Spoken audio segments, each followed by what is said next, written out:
Sampai kapan kamu akan berbuat seperti itu terus? Apa kamu tidak yakin bahwasanya azab Allah begitu keras? Allah Subhanahu wa ta'ala mampu mengadab kamu sekonyong-konyong.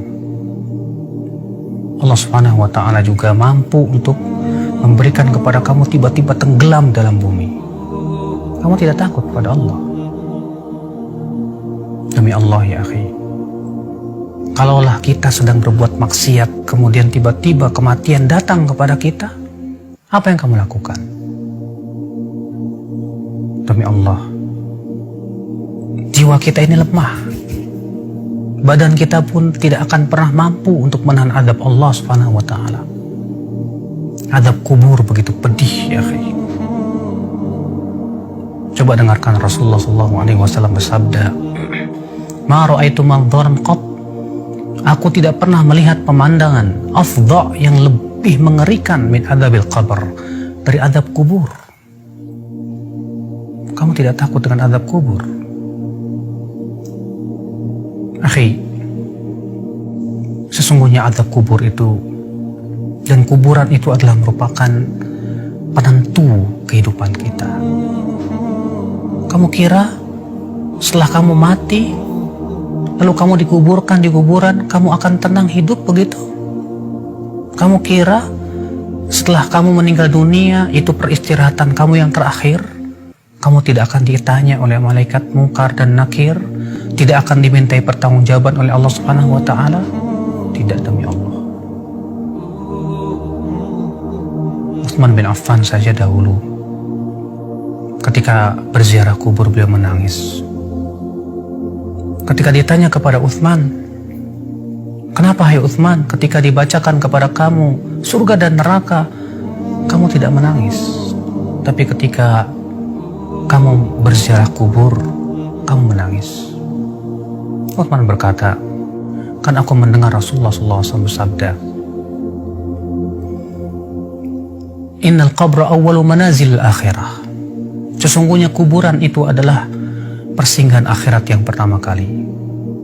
Faman naja minhu, siapa yang selamat di kuburannya, fama ba'dahu aisar min, maka yang setelahnya lebih mudah dari itu. Faman lam yanju minhu, tapi siapa yang tidak selamat di kuburnya, maka yang setelahnya lebih sulit dari itu. Jangan kamu anggap remeh azab kubur. Hidup di dunia hanya sebentar. Kamu kira kamu akan hidup selama 1000 tahun di dunia? Kamu kira kamu akan hidup terus menerus? Tidak mungkin. Setiap kita pasti mati, akhi. Allah berfirman, "Kullu nafsin dha'iqatul maut." Setiap jiwa pasti akan merasakan kematian. Allah berfirman juga, "Innaka mayyitun wa innahum mayyitun." Sesungguhnya kamu itu akan mati dan mereka juga akan mati. Kamu dan saya sama saja. Kita semua akan meninggal dunia. Ini yang harusnya kita pikirkan bersama. Kalau kita terus menerus berbuat maksiat dan maksiat dan maksiat, bagaimana kalau ternyata malaikat maut datang menjemput kita di saat kita sedang berbuat maksiat kepada Allah? Apakah kamu kira malaikat maut akan tersenyum kepada kamu? Tidak. Dalam hadis Al-Bara' bin Malik, bahwasanya Rasulullah SAW menggambarkan bagaimana kematian orang yang fasik. Kata Rasulullah SAW, apabila orang kafir atau orang fasik itu hendak meninggal dunia, kata Rasulullah, "Atahu malaikatun sudul wujuh." Didatangi malaikat-malaikat yang wajahnya hitam legam. Mereka membawa kain kapan dari api neraka yang baunya sangat tidak enak sekali. Kemudian datang malaikat maut dengan bentuk yang sangat mengerikan, kata Rasulullah. Lalu ia pun duduk di sisi kepalanya si orang fasik ini dan berkata, "Ayyatuhan nafsul khabithah, hai jiwa yang buruk, keluar kamu." Lalu ia pun dikeluarkan nyawanya seperti mengeluarkan besi yang berduri dalam kailuan yang basah, sulit, menyakitkan.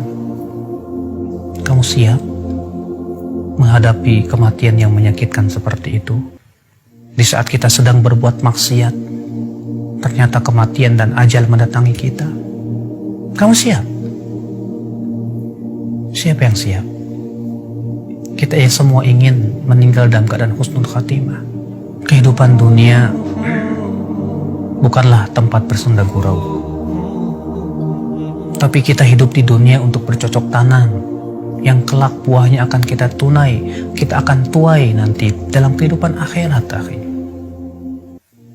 Apalah dunia? Allah Subhanahu wa Ta'ala menyebutkan dalam Al-Quran, wa mal hayatud dunya illa mata'ul ghurur. Tidaklah kehidupan dunia itu kecuali kesenangan yang menipu, kata Allah. Rasulullah SAW pun mengatakan dunia itu sangat hina. Ketika Rasulullah sedang berjalan dengan para sahabatnya, kamu tahu hadis ini?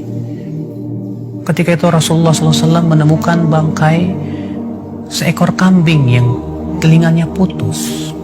Kemudian Rasulullah SAW mengangkatnya dan berkata, siapa yang mau membeli bangkai ini dengan harga 1 dirham?